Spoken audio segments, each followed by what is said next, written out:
Cue the charm, baby hiccups, a universal experience for newborns, yet still shrouded in so much mystery. But why do these tiny tots hiccup so much? Here's the inside scoop.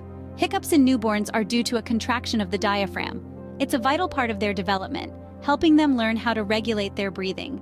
It's like a mini workout for their lungs. But what about those times when hiccups seem to interrupt their sleep? Fear not. Studies suggest that baby hiccups don't disturb their slumber. In fact, it might even help them transition between sleep states. So next time you hear those adorable hic-hic sounds, remember, it's just your little one, mastering the art of breathing. Hiccups, not a cause for alarm, but a sign of growth. Stay curious, stay informed.